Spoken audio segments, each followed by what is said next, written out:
घोरा सर्वरक्षाकरं पुण्यं सर्वोपद्रवनाशनं स्वाहा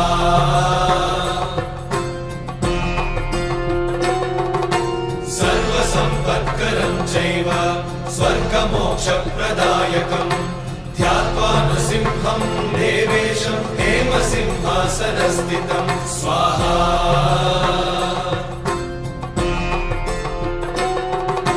विवृत्तास्यं त्रिनयनं शरदिन्दुसमप्रभं लक्ष्म्यालिङ्गितवामाङ्गं विभूतिविरूपाश्रितं स्वाहा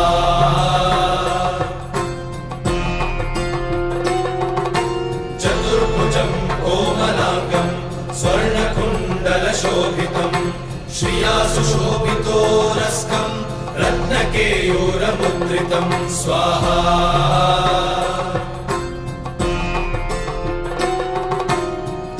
काञ्चनसङ्काशं पीतनिर्मलवाससं इन्द्रादिसुरमौलिष्टस्फुरन्माणिक्यदीप्तिभिः स्वाहा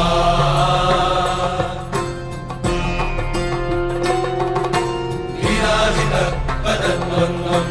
शङ्खचक्रादिहेतिभिः गरुत्मता च विनयात् स्तूयमानं मुदान्वितं स्वाहा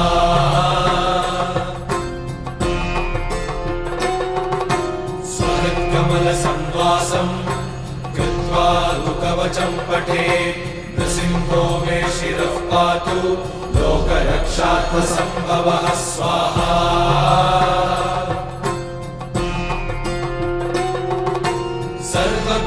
सर्वगोपिस्तम्भवासः फालं मे रक्षतु ध्वनिं नृसिंहो मे दृशौ पातु सोमसूर्याग्निलोचनः स्वाहा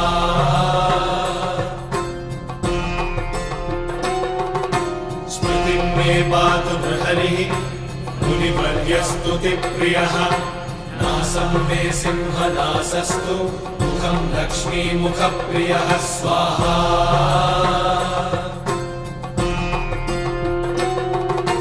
सर्वविद्याधिपः पातु नृसिंहो रसना मम वक्त्रं पात्विन्दुवदनं सदा प्रह्लादवन्दितः स्वाहा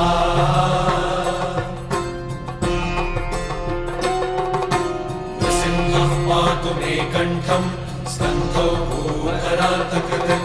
दिव्यास्त्रशोभितभुजो नृसिंहः पातु मे भुजौ स्वाहा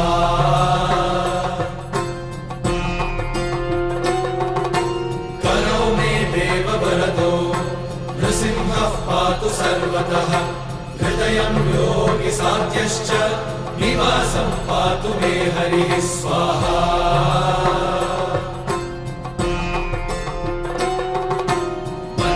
पातु हिरण्याक्ष वक्षः कुक्षिविदारणः नाभिं मे पातु गृहरिः स्वनाभिः ब्रह्मसंस्तुतः स्वाहा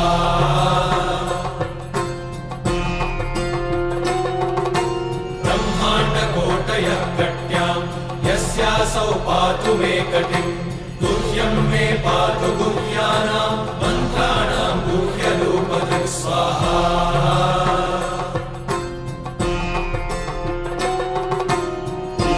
मनोभवः पातु जानुनीनररूपधृक् जङ्घे पातु खराभारहर्तायो सौर्यकेसरी स्वाहा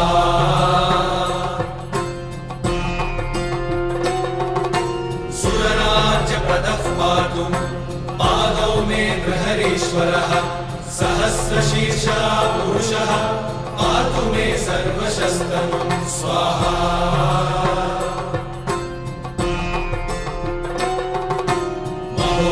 पूर्वतः पातु महावीराग्रजोऽग्नितः महाविष्णुर्दक्षिणे तु महाज्वालस्तु नैऋतौ स्वाहा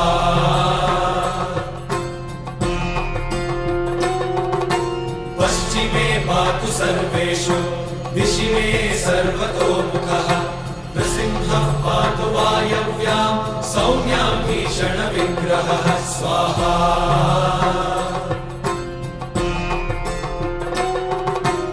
ईशान्यां पातु भद्रो मे सर्वमङ्गलदायकः भयतः पातु मृत्योर्मृत्युर्मृगेसरी स्वाहा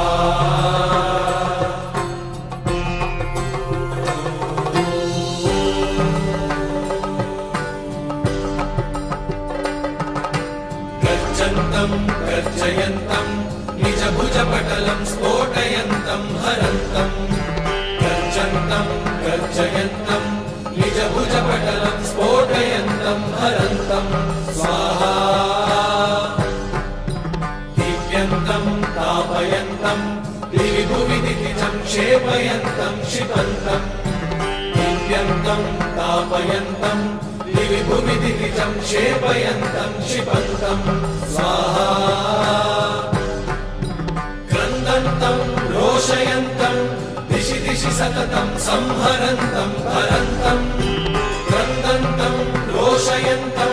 दिशि दिशि सततं संहरन्तं हरन्तं स्वाहा